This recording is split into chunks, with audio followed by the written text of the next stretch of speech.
अस्सलाम वालेकुम my YouTube family, welcome back again to my channel. कैसे हैं आप सब? आई होप आप सब ठीक होंगे।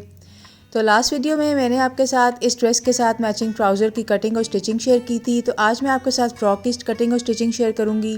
तो यहाँ पे मैंने फ़्रॉक की बॉडी के लिए जो है वो फैब्रिक ले लिया है और इस बॉडी की जो लेंथ है मैं 15 इंचज़ रख रही हूँ और जो बॉडी की विड्थ है वो मैं 20 इंचज़ कट कर रही हूँ, जो कि रेडी होके तकरीबन 17.5 और 18 इंचज़ तक रेडी हो जाएगी। तो इसके लिए आपने इस तरीके से जो है वो फैब्रिक ले लेना है और ये फैब्रिक मैंने डबल करके लिया है। ये 2 फोल्ड्स में फैब्रिक है और अगर आपके पास प्लेन फैब्रिक हो तो उसकी फ्रंट और बैक का इतना ज़्यादा इशू नहीं होता, डिज़ाइन का इतना ज़्यादा इशू नहीं होता। लेकिन मेरे पास प्रिंटेड फैब्रिक था तो मुझे इसके फ्लावर्स की सेटिंग करनी थी। तो बस मैं यही डायरेक्शन सेट कर रही थी कि फ्लावर्स जो हैं वो इस डायरेक्शन में आने चाहिए कि वो बिल्कुल सीधे हों। तो बस इन दोनों कपड़ों को जो है मैंने इस तरीके से फोल्ड कर लिया है। बस अब मैं इनको इस तरीके से प्रेस कर लूँगी ताकि मुझे कटिंग करते हुए कोई भी प्रॉब्लम ना हो। चलें जी, यहाँ पे मैंने दोनों पीसीस को जो है वो प्रेस कर लिया है और ये जो ओपन साइड है फैब्रिक की वो मैंने अपनी तरफ रखी है और जो क्लोज साइड है वो मैं ऑपोजिट डायरेक्शन में रखूँगी। और आपने भी कटिंग करते वक्त इसी तरीके से जो है वो फैब्रिक को रख लेना है। अब मैं सबसे पहले शोल्डर्स की कटिंग करूँगी। शोल्डर्स मुझे 12 इंचज़ जो है वो रेडी करने हैं, इसलिए मैं शोल्डर की मार्किंग जो है वो 6.5 इंचज़ कर रही हूँ। जितना आपने ऊपर से मार्क किया है उतना ही आपने नीचे से मार्क करना है। और जब आप शोल्डर्स अगर 6.5 रख रहे हैं तो इसको आपने हमेशा 1 इंच बढ़ा के रखना है। तो जो नीचे का आर्म होल की कटिंग है वो मैं 7.5 इंचज़ रख रही हूँ। इस तरीके से मैं 6.5 और 7.5 का एक बॉक्स बना लूँगी और अब मुझे इसको एक कर्व शेप देनी है। तो इसके लिए मैं 1.5 इंचज़ पे मार्क लगाऊंगी और इस तरीके से बहुत अच्छी सी कर्व शेप जो है वो आपकी आ जाएगी। दोनों पॉइंट से आपने इसको मिला देना है और ये बहुत अच्छी सी आर्म होल की जो आपकी शेप है वो बन जाएगी। अब मैं इसकी जो है वो चेस्ट और वेस्ट की जो मेजरमेंट है वो लूँगी। लेकिन इसके लिए मैं आपको एक टिप देती हूँ कि हमेशा जब आप कटिंग करते हैं तो आपकी टॉप से लेकर नीचे तक जो 10.5 है इंचज़ उसके ऊपर आपकी चेस्ट आती है, 15 इंचज़ के ऊपर आपकी वेस्ट आती है और 21 या 22 इंचज़ के ऊपर आपकी हिप्स आती हैं। ठीक है, तो इसके लिए मैंने 10.5 इंचज़ पे एक मार्क लगा लिया है ताकि मुझे आइडिया हो जाए कि चेस्ट की कटिंग मैंने कहाँ तक करनी है। अब यहाँ से मैं 9 इंचज़ के ऊपर मार्क लगाऊंगी क्योंकि मुझे चेस्ट जो है वो इतनी रखनी है।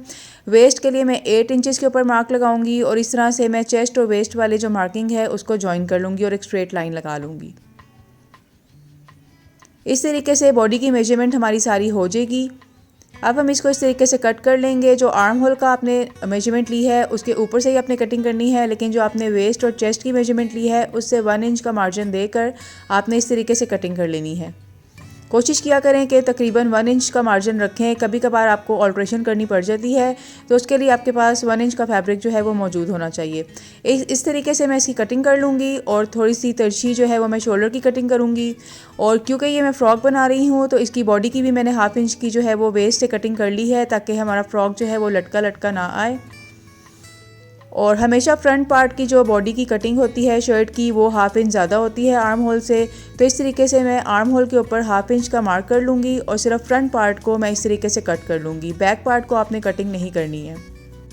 इस तरीके से आप बॉडी की कटिंग कर लेंगे और जो फ्रंट की नेक लाइन है उससे भी मैं हल्का सा वी बना लेती हूँ ताकि मुझे स्टिचिंग करते हुए प्रॉब्लम ना हो, क्योंकि इससे मुझे आइडिया हो जाता है कि ये मेरा बॉडी का फ्रंट पार्ट है। इस तरीके से बॉडी की कटिंग हमारी कंप्लीट हो गई है। अब हम जो फ्रॉक की फ्लेयर है उसकी कटिंग कर लेते हैं। चूँकि ये मेरे पास फुल सूट था इसलिए मेरे पास ये फैब्रिक काफ़ी ज़्यादा था, तो मैं जितना फैब्रिक है उसको यूज़ कर रही हूँ। जो फ्रॉक का घेर है वो मैं काफ़ी ज़्यादा रख रही हूँ। तो जो फ्रॉक का फ्लेयर मुझे रेडी करना है उसकी लेंथ मैंने 24 इंचज़ ले ली है और जो विड्थ है वो मेरे पास 56 इंचज़ आ रही है। तो मैं इसलिए इस तमाम पीस को यूज़ कर रही हूँ। इस तरीके से मैं इसको जो है वो चुनटे डाल लूँगी। इसकी भी हमने कटिंग करके साइड पे रख लिया है। अब हम बाजुओं की कटिंग कर लेते हैं। तो जो स्लीव्स हैं उसकी लेंथ मैं 21 इंचज़ रख रही हूँ और जो स्लीव्स की विड्थ है वो मैंने 10 इंचज़ रखी है, क्योंकि मुझे इसके जो कलाई है कफ्स हैं उस पर मुझे चुनटे डालनी है तो उसके लिए मुझे फैब्रिक थोड़ा सा ज़्यादा चाहिए है। तो ये भी 4 पीसेस जो फैब्रिक है, जो ओपन साइड है वो मेरी तरफ है और जो क्लोज साइड है वो मैंने ऑपोजिट रखी है।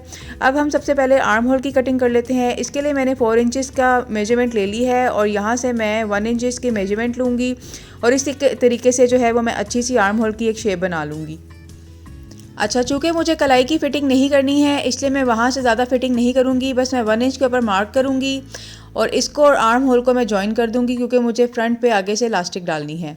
अब मैं इसकी आर्म होल की कटिंग कर लूँगी और इस तरीके से मैं इसकी हल्की सी वी शेप में कटिंग कर लूँगी। ताकि जो स्लीव्स का सेंटर पॉइंट है वो भी हमें पता चल जाए। और इस तरीके से मैं स्लीव्स की भी कटिंग कर लूँगी। अब यहाँ पे मैंने एक पीस ले लिया है जिसके ऊपर मुझे गले की जो बुकरम है वो पेस्ट करनी है। इसके अलावा मैंने बैक स्लिट के लिए जो है छोटा सा एक पीस कट कर लिया है और 2 अरेबी पट्टियाँ भी काट ली हैं जिनके मैं गले के ऊपर पेस्ट करूँगी। अरेबी पट्टी काटने से आपके गले की जो मगजी है वो बहुत अच्छी लगती है। अच्छा, जो गले का साइज़ है वो मैंने बहुत ज़्यादा बड़ा नहीं रखा है, सिंपल नेक बना रही हूँ। इसके लिए मैंने इसकी जो डीप लेंथ है वो 4 इंचज़ ले ली है और 3.5 इंचज़ मैंने इसकी विड्थ ले ली है। अब हम इस बुकरम को इस्त्री की हेल्प से इस कपड़े के ऊपर पेस्ट कर लेते हैं। इस तरीके से आपने इसको पेस्ट कर लेना है और 1/2 इंच का मार्जिन देके आपने एक्स्ट्रा सारा फैब्रिक जो है वो कट कर देना है। अब आप चाहें तो इस्त्री की हेल्प से इसको चिपका लें साइड से, या तो आप इसको स्टिच कर लें। मुझे स्टिच करना थोड़ा ज़्यादा आसान लगता है इसलिए मैं इसको स्टिच कर लेती हूँ। इससे ये होता है कि ये थोड़ा सा मजबूत भी हो जाता है और पायदार भी हो जाता है। बस अब आपने अपनी बॉडी की जो सेंटर लेंथ है मेजरमेंट वो ले लेनी है और जो गले की सेंटर है उसके ऊपर भी आप अगर मार्क कर लेंगे तो बिगिनर्स के लिए बहुत ज़्यादा इजी होगा। अब आपने अपनी बॉडी की जो फैब्रिक की फ्रंट साइड है वो अपनी तरफ रखनी है और जो जिस कपड़े के ऊपर आपने बुकरम को चिपकाया है उसको आपने ऑपोजिट साइड पर रखना है, यानी जो फ्रंट साइड है वो नीचे की तरफ रखनी है। अब हम इस तरीके से एक राउंड शेप में इस बुकरम के इर्द गिर्द जो है वो सिलाई लगा लेंगे। ये देखें, मैंने यहाँ से बुकरम के इर्द गिर्द जो है वो राउंड शेप में बिल्कुल नीट सी जो है वो स्टिचिंग कर ली है। और अब जो 1/2 इंच का मार्जिन दे के फैब्रिक है एक्स्ट्रा फैब्रिक उसको मैं कट कर लूँगी और राउंड शेप नेक लाइन है इसलिए मैं हल्के से कट भी लगा लूँगी ताकि मुझे इसको फोल्ड करने में प्रॉब्लम ना हो। अब हम इस तरीके से इसको इस्त्री की हेल्प से जो है वो सेट कर लेंगे। फिर आप चाहें तो इसके ऊपर स्टिचिंग कर लें मशीन से, यहाँ तो आप इसकी हेमिंग कर लें। मुझे हेमिंग करना थोड़ा ज़्यादा अच्छा लगता है इसलिए मैं इसकी हेमिंग कर लूँगी। चले जी, गला आपका जो नेक लाइन है वो रेडी हो गया है। अब हम इसकी बैक नेक लाइन की भी कटिंग कर लेते हैं। जो फ्रंट बॉडी है उसको आपने इसी तरीके से बैक साइड के ऊपर भी फोल्ड करके रख लेना है। बैक गले को हम डीप 3 इंचज़ के ऊपर मार्क कर लेंगे। क्योंकि ये मैं अपनी बेटी का बना रही हूँ तो गले बहुत ज़्यादा बड़े साइज़ में अच्छे नहीं लगते हैं, इसलिए मैं बैक की स्लिट लाजमी रखती हूँ ताकि गला जब शर्ट को पहनते हैं उतारने में जो है वो बच्चों को प्रॉब्लम ना हो। इस तरीके से जो हमारी शोल्डर की लेंथ है वो एग्जैक्ट रखेंगे और गला जो डीप है वो मैंने 3 इंचज़ की मार्किंग के ऊपर कट कर लिया है। अब जो मैंने स्लिट के लिए स्मॉल पीस कट किया था उसको मैं इस तरीके से जो है वो बैक बॉडी के नीचे रख लूँगी और 3 इंच की मैंने स्लिट रखनी है इसलिए मैं 3 इंच के ऊपर यहाँ से मार्क कर लूँगी। और अब मैं बहुत फ़ाइन सी जो है वो इस तरीके से सिलाई लगा लूँगी ताकि हमारी स्लिट रेडी हो जाए। ये देखें, मैंने यहाँ पे स्लिट भी रेडी कर ली है और जो बैक गला मैंने कट किया था उसको भी मैंने अरेबी पट्टी से जो है मगजी लगा के रेडी कर लिया है। अब हम दोनों पार्ट्स को फ्रंट और बैक को ऊपर नीचे रखेंगे और इसके शोल्डर्स की यानी तीरे की भी सिलाई लगा लेंगे। इस तरीके से आपकी बॉडी जो है वो रेडी हो जाएगी और जो बैक स्लिट है उसके ऊपर मैं हुक लगा लूँगी। अब हमने स्लीव्स भी रेडी कर लिए हैं। इस तरीके से मैंने फोल्ड करके इसके अंदर 1/2 इंच जितनी इलास्टिक डाली है। ये देखें कितने प्यारे स्लीव्स लग रहे हैं। बच्चों के लिए ये स्लीव्स बेस्ट रहते हैं, वो चाहें तो इनको ऊपर भी इजीली कर सकते हैं। और जो हमने शोल्डर्स की जो मार्किंग की थी सेंटर से, यहाँ से भी मैंने तकरीबन 4 इंचज़ तक जो है वो चुनटे डाल ली हैं। ये थोड़े से पफ़ी स्लीव्स बन जाएंगे जो कि पहने में बहुत ज़्यादा प्यारे लगते हैं।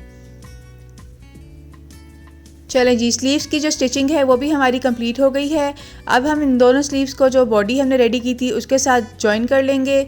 अगर आप एग्जैक्ट सेम तरीके से मेजरमेंट लेंगे तो आपकी जो बॉडी और स्लीव्स में कोई भी झोल नहीं आएगा, मेजरमेंट में कोई भी फ़र्क नहीं आएगा। एग्जैक्ट आपकी जो है वो स्लीव्स और बॉडी की जो मेजरमेंट है उससे स्टिचिंग होगी और बहुत फाइन स्टिचिंग होगी।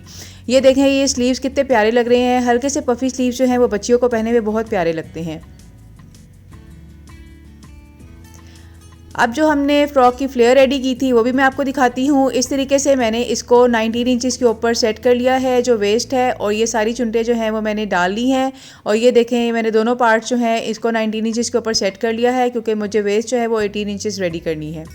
अब मैं इसको भी बॉडी के साथ जॉइन कर लूँगी। जॉइन करने के बाद मैं स्लीव्स, बॉडी और जो नीचे फ्लेयर है उसकी भी साइड्स को जो है वो सिलाई लगा लूँगी और हमारे फ्रॉक की जो स्टिचिंग है वो डन हो जाएगी। आप ये देखें कि कितनी अच्छे तरीके से एग्जैक्ट पॉइंट्स के साथ जो है ये मेजरमेंट हुई है। इसमें कोई भी ऊपर नीचे पॉइंट का भी फ़र्क नहीं आया है। अब जो फ्रॉक का दामन है वो बिल्कुल स्ट्रेट है, जो कि पहना हुआ थोड़ा सा साइड से लटका हुआ नज़र आएगा, जो कि बिल्कुल भी अच्छा नहीं लगेगा। तो मैं इसको 1.5 इंच के ऊपर तिरछी कटिंग कर लूँगी और अब मैं दामन को बिल्कुल फ़ाइन जो है वो सिलाई लगा लूँगी। और ये देखें, बहुत ही प्यारी सी खूबसूरत सी फ़्रॉक जो है वो रेडी हो गई है। ये बहुत प्यारा लग रहा था, ये मेरी बेटी को पहना हुआ भी बहुत प्यारा लग रहा था और आप देख सकते हैं कि इसका साइज़ कितना परफेक्ट है और मेरी बेटी कितनी ज़्यादा खुश है। आई होप मेरी आज की वीडियो आपको बहुत अच्छी लगी हो। अपना बहुत सारा ख्याल रखिएगा, दुआओं में याद रखिएगा। अल्लाह हाफिज़।